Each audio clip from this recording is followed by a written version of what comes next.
हाय नमस्कार, मी Sneha. Thank you for watching Snehi diaries and welcome back to my channel. तर आज मी पुन्हा एक मटारची नवीन रेसिपी घेऊन आलेली. ॲज यू ऑल नो की मटारचा सीझन आहे आणि यावेळेस जास्त आपण व्हरायटीमध्ये बनवत असतो. सो यावेळेस मी काहीतरी नवीन ट्राय करणार आहे. सो म्हटलं नवीन ट्राय करते तर ॲज युजल तुमच्याबरोबर सुद्धा शेअर करूया. मी कधी ती बनवली नाही, पण it's a north Indian dish. म्हणजे आमच्याकडे खात असतील, I don't know, but me first time करणार आहे. म्हटलं एक्सपेरिमेंट बघू कसा होतो.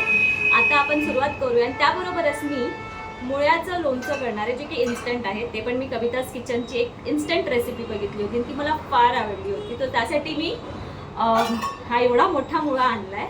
सो आपण ट्राय करूया ती, कारण मला छोटा कुठेच भेटला नाही. सो म्हटलं ही ट्राय करूया आणि म्हटलं बघू, जास्ती सगळ्यांचा नाहीच करणार आहे, थोडंच करणार आहे. So let see how it turn out. आता पहिले आपण मटरची रेसिपी करूया आणि ती आहे मटरचं भरता, म्हणजे मटर का भरता. आता त्याला मराठीत काय म्हणतात आय डोंट नो, पण ती मला खूप अशी छान वाटली बघून. सो म्हटलं let's give it a try असं. आता आपण सुरुवात करूया. सो मी इथे पॅन गरम करत ठेवते आधी. आणि येस, इन्ग्रेडियंट्स मी ऑलरेडी कट करून ठेवलेले आहे. त्यात मी कट करून ठेवलेलं आहे इथे बारीक नाही असं म्हणता येईल, असं स्लाइस ओनियन असतात ना, तसं हे असं कट करून घेतलं आहे. लसूण 4-5 पाकळ्या घेतलेल्या आहेत. मिरची आहे ही लालवाली, ही मिरची वापरायची आहे. सो ही तिखट आहे म्हणून फक्त 4च घेतलेली आहे. आणि कोथिंबीर. आणि इथे मी मटार सोलून ठेवलेले आहेत. सो पहिले आपण हे करूया आणि मग मुळ्याचं लोणचं करूया. मग इथे पण संपल होते. सो इथे मी मटार पण सोलून ठेवलेले आहे आणि आधी आपण हे करूया आणि मग आपण करूया मुळ्याचं लोणचं, जे की इन्स्टंट आहे. सो हे लगेचच होईल आणि याला पण जास्त वेळ लागणार नाही आहे. सो आपण प्रिपरेशन स्टार्ट करूया. ओके, सो पॅन मी इथे गरम करत ठेवलेला आहे. यात मी घेणार आहे राईचं तेल, कारण त्याला छान अशी चव असते, पण एकदम स्ट्रॉंग असते. सो आधी आपण चांगल्याला गरम करूया. आधी याच्यात आपल्याला मटार फ्राय करायचे आणि मग बाकीचे हे सगळे फ्राय करून घ्यायचे. सो मी मुळ्याच्या लोणच्याला पण हेच तेल वापरणार आहे, कारण चव जरा छान येते. सो इथे सो हे गरम झालेलं आहे. आपण याच्यात मटार टाकूया.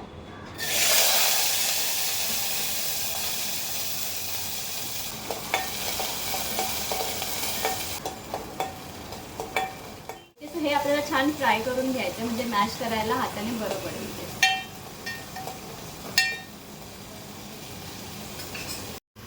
ओके, सो हे असे फ्राय झालेले आहेत. आता याला मी काढून घेते आधी आणि त्याच्यानंतर बाकीच्या गोष्टी फ्राय करायला घेते.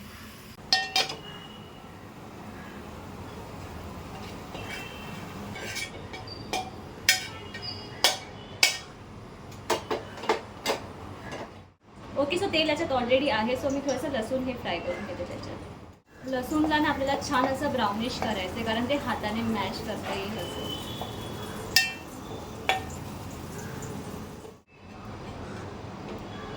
ओके, सो हे असं फ्राय करून घेतलेलं आहे मी.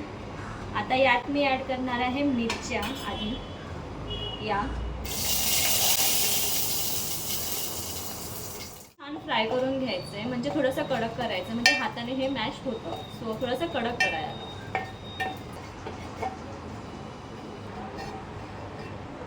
ओके, सो मिरच्यासुद्धा झालेल्या आहेत भाजून. शेवटचं फ्राय करूया ऑनियन.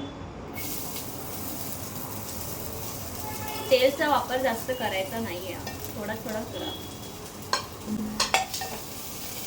आता या ओनियनला आपल्याला थोडासा ब्राउनिश कॅरमलाइज करायचं आहे. ओके, सो कांदा पण इकडे तुम्ही बघू शकता फ्राय झालेला आहे. ओव्हरऑल हे असं दिसणार आहे. आणि हे मटार आहेत जे फ्राय केलेले आहेत. सांगितल्याप्रमाणे सगळे इंग्रेडियंट्स मी चांगले फ्राय करून घेतलेले आहे, जसं तुम्हाला मी दाखवलं मगाशी. हे सगळं आता याला थंड होऊ देऊया आणि मग पुढच्या प्रोसेसला लागूया, म्हणजे फक्त मॅश करायचं आता एकत्र करून याला. तर जोपर्यंत हे थंड होते आपण मुळ्याचं लोणचं करून घेऊया.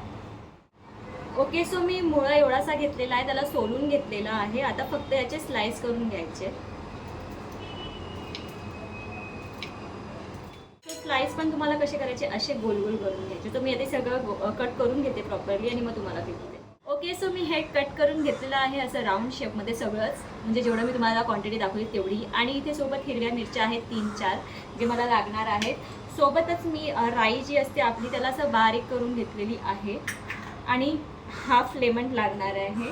आणि मीठ आणि हळद. सो पटकन स्टार्ट करूया. आणि त्यासाठी मी राईचंच तेल वापरणार आहे, कारण नॉर्थचा तडका आहे ना म्हणून. पहिले मी आता गरम करत ठेवते कढई आणि मग पुढची प्रोसिजर स्टार्ट करते. तोपर्यंत आपलं जे मिश्रण आहे ते थंड होत आहे. सो येस, कढई इथे गरम करत ठेवलेली आहे. त्यात आपण ॲड करूया तेल.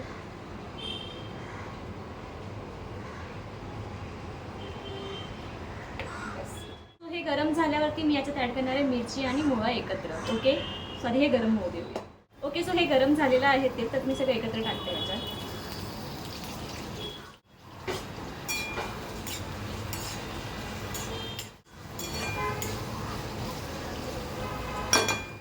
ओके, सो याला आपण झाकून ठेवायचं आहे आता, जोपर्यंत हे कुक होते तोपर्यंत. आणि साईड बाय साईड आपण जे मिक्सचर रेडी करून ठेवलं ते मॅश करून घेऊया. सो मुळा जो आहे तो साईड बाय साईड कुक होतो, त्याला मी झाकून ठेवलं आहे. तोपर्यंत आपण हे जे मिक्सचर जे मी फ्राय करून ठेवलं आहे ते मिक्स करून घेऊया. सो हे हाताने बघा सहजासहजी असं मोडलं जाणार, ते प्रॉपर फ्राय असेल तर. आणि लसूण पण तुम्ही बघू शकता असं आरामात हे होतं, त्याला काय करायला लागत नाही. तुम्ही आधी हे सगळं मॅश करून घेते. येस, थोडंसं मीठ.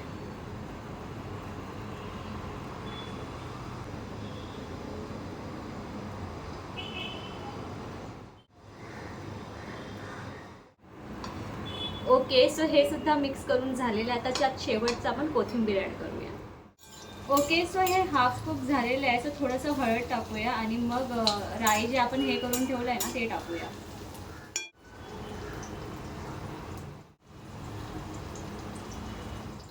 हळद टाकल्यानंतर हे आपण जे राईचं पावडर करून घेतली आहे ती टाकूया.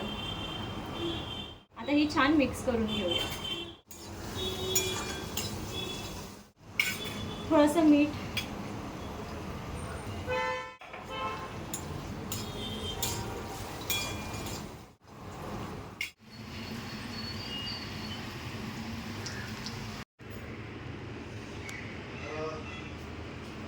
हे रेडी झालेले आहेत. नाव it's tasting time. I know spicy असेल.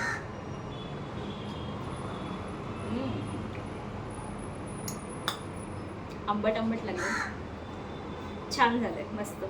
हे मला आवडलं.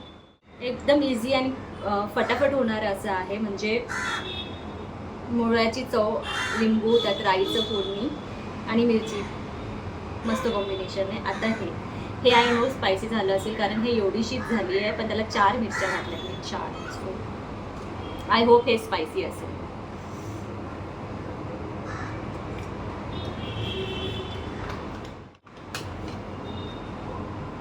स्पायसी आहे. तुम्ही जर करत असेल तर एवढ्याशा क्वांटिटीला 2 मिरच्या घ्या. ओके, आता याला मस्त मी दाल राईससोबत एन्जॉय करणार आहे, कारण मजा येणार आहे खायला. ओके, सो त्या या व्हिडिओला इथे सेंड करते. तुम्ही सुद्धा ट्राय करा आणि कमेंट बॉक्समध्ये सांगा. माझी सेम रेसिपी ट्राय करायची गरज नाही आहे. यूट्यूबवरती भरपूर रेसिपीज अवेलेबल आहे, तुम्ही ती ट्राय करू शकता. आणि कमेंट बॉक्समध्ये मला नक्की सांगा तुम्हाला कशी वाटली. आता या व्हिडिओला इथे सेंड करा आणि तुम्हाला भेटते नवीनच ब्लॉगमध्ये. तर तोपर्यंत या व्हिडिओला लाईक करा, शेअर करा, चॅनलला प्लीज सबस्क्राईब करा. भेटूया लवकरच नवीन ब्लॉगमध्ये. बाय.